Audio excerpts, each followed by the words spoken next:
Sister Wives, Mykelti says the kids had to earn Kody's love and it was conditional. Hello everyone, welcome to my channel, The Wives Union. I hope everyone's having a good day. Please like, comment, and subscribe for daily updates.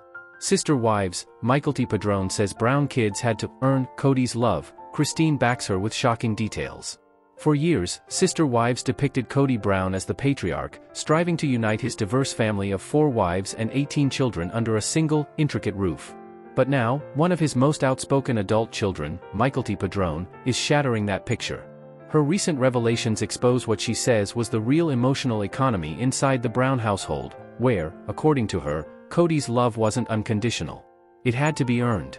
The statement might sound shocking to casual viewers, but for longtime fans who've watched the family unravel across 19 seasons, it feels like confirmation of a pattern that's been unfolding for years. Mykelti's emotional candor, combined with her mother Christine Brown's blunt agreement, has reopened old wounds in the Brown family narrative, revealing just how fractured the relationships have become. Let's unpack the full story, what Mykelti said, why she said it now, and what it reveals about Kody's relationships with his children, his ex-wives, and his identity as a father. 1. Mykelti Padron steps into the spotlight, again. Mykelti Brown Padron has long been viewed as one of the peacekeepers of the Brown family.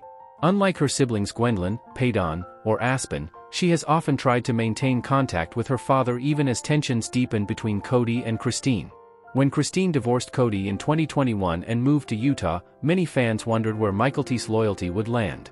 She seemed to stand somewhere in the middle, honoring her relationship with both parents, inviting Kody and Robyn to meet her twins, and even defending her father in earlier live streams. But her recent tone has changed sharply.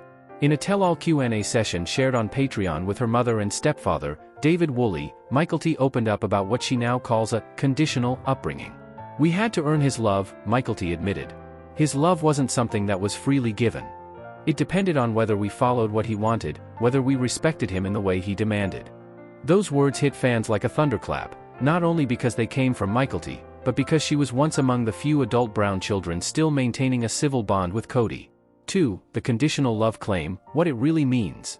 According to Mykelti, her father's affection seemed to operate on an invisible scoreboard. When she and her siblings were young, Kody appeared loving, energetic, and proud of being the dad of a big polygamous brood. But as they grew older and developed opinions of their own, Mykelti said something changed. "He loved us when we were kids," she said. "But when we started growing up, forming our own ideas, that love started to feel conditional. It depended on whether we were doing what he wanted or agreeing with how he saw things." Her words echo earlier remarks from her half-siblings, particularly Gwendolyn and Paydon, who both described Kody as being emotionally absent and favoring Robyn's children. But Mykelti's framing adds a deeper layer, suggesting that it wasn't just neglect or favoritism but a transactional pattern, love as something that had to be earned through compliance and deference. That notion, in psychological terms, speaks to conditional positive regard, when love and approval are given only when someone meets certain expectations. Children raised in such conditions often internalize the belief that they must perform or conform to be valued. It's a painful dynamic for any child, but in a polygamous family with 18 siblings and 4 mothers, all competing for one father's attention, it becomes magnified. 3. Kody Brown, the public father versus the private one. In earlier seasons of Sister Wives, Kody often spoke about wanting his family to be one unit, a single, spiritually bonded household bound by shared faith and cooperation. He saw himself as the head of that family, balancing fairness across 4 marriages. But by the mid-seasons, cracks started showing. His marriage to Meri was emotionally strained. Janelle began asserting independence. Christine felt unseen and unloved. And Robyn, the youngest wife, seemed to occupy a privileged position that only deepened the divides. Mykelti's comments illuminate the emotional cost of that hierarchy, not just for the wives, but for the kids who grew up watching their father's attention shrink. She noted that the version of Kody that fans see on TV is not the same man she once knew. "The Kody Brown portrayed on Sister Wives is not the same as my dad, Kody Brown. That is not Kody Brown, my dad," she said. "It's difficult to watch him now, the way he argues, the way he acts. He's not the same person I grew up with." Her words carry both grief and disbelief, the sense of a daughter mourning not just the loss of her father's affection but the transformation of his entire personality. Even Tony Padron, her husband, chimed in with his observations, saying that Kody's public persona has morphed beyond recognition. "The man he once met isn't the man he sees today, and that, for Mykelti, seems to be at the heart of her emotional distance. 4. Christine's confirmation, he made them earn it. Christine Brown, who sat beside her daughter during the Q&A, didn't shy away from agreeing. Her tone was calm but devastating. She validated Mykelti's perception and added her own painful memories of watching her children try to earn Kody's approval. He did make them earn it, Christine said. It wasn't equal. It wasn't straightforward. The kids tried so hard, especially the girls, to get him to notice them, to make him proud. And that's not something a father should demand. Her voice, according to listeners, broke slightly as she spoke, suggesting that this wasn't just criticism but confession. Christine has always emphasized how much she wanted her children to feel loved, especially during the later years when her marriage with Kody was collapsing. She's previously said that she stayed in the plural marriage for as long as she did because she would rather not take her children away from their father. Now, hearing her daughter describe that very father as conditional seems to validate the quiet regrets she's hinted at for years. 5. The Clado ring story, symbol of conditional affection. Among Mykelti's most striking revelations was a small but symbolic detail, the Clado ring. Kody reportedly gave his daughters this ring when they reached their teenage years. The traditional Irish ring symbolizes love, loyalty, and friendship, values the Browns often discussed as part of their family and faith. But Mykelti says she never received hers as a gift. I had to earn it, she explained. And eventually, I just bought it myself. That single sentence conveys a powerful message. What was meant to be a gesture of fatherly pride instead became, for her, a reminder of the emotional distance, that even symbolic affection had strings attached. Fans flooded social media after hearing that story, calling it heartbreaking, revealing, and so telling of how transactional love had become inside the family. One viewer wrote, "The Clado ring is supposed to represent unconditional love. Did you purchase the ring for yourself because your father forced you to earn it? That's the saddest metaphor ever." 6. David Woolley's reaction, he should be thankful, not demanding. Mykelti's stepfather, David Woolley, listened quietly during the conversation but couldn't hide his shock. When Mykelti explained how her father's love felt earned rather than given, David responded. He should be thankful he has kids, not making them earn his love. David's comment may sound simple, but it lands with weight, especially given how publicly he stepped into Christine's life as the partner she longed for. His protective tone underscored how deeply the revelation disturbed him. Fans praised David for offering what Kody seemingly never did, calm, steady affirmation. In many ways, the contrast between the two men has become symbolic of the two very different homes Christine's children have experienced, one driven by conditional approval, the other by quiet emotional security. 7. The fallout, Kody's relationship with his adult kids. At this point, only a few of Kody's adult children appear to have any ongoing relationship with him. Most notably, Aurora, Brianna, and Dayton, Robyn's kids, remain close to their stepfather. But among his biological children from Meri, Janelle, and Christine, the distance is glaring. Paydon Brown has accused his father of neglect and favoritism, often speaking bluntly about their lack of contact. Gwendolyn Brown has called her relationship with Kody non-existent.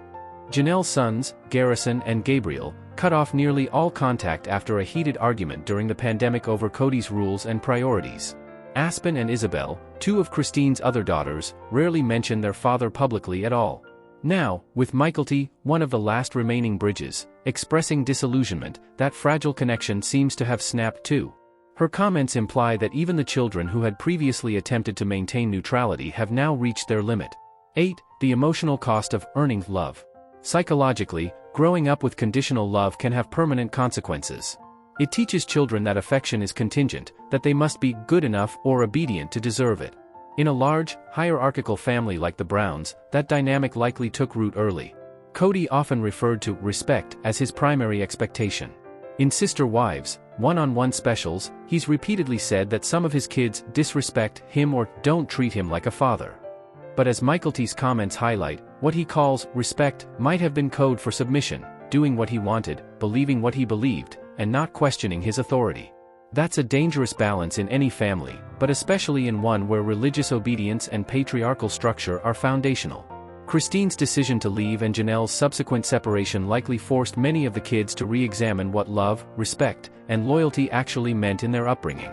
9. A daughter's disillusionment, from loyalty to distance. For viewers, Mykelti's shift feels profound. She's no longer the daughter defending her father from criticism. Instead, she's the daughter who's seen enough to admit the truth, that the love she thought she had might not have been unconditional after all. Her earlier efforts to maintain contact with Kody, inviting him to see her babies, speaking neutrally about his marriage to Robyn, now appear to have been attempts to salvage something that no longer existed. By the time she told her audience that Kody Brown from Sister Wives is not Kody Brown, my dad, she was, in essence, acknowledging an emotional death. The man she once knew has been replaced by the man the world now sees, reactive, defensive, and increasingly isolated. 10. The public backlash, fans react. The fan reaction to Mykelti's revelations has been intense and overwhelmingly sympathetic. On Reddit, Instagram, and TikTok, viewers have expressed sorrow and frustration over how Kody's behavior has affected his children. Common threads include, "It's sad when every single adult child says the same thing. That's not a coincidence. Kody talks about loyalty, but he gave none to his kids. This is what happens when a father treats respect like a currency." Even longtime fans who once defended Kody's intentions are finding it difficult to reconcile the repeated testimony from his family members.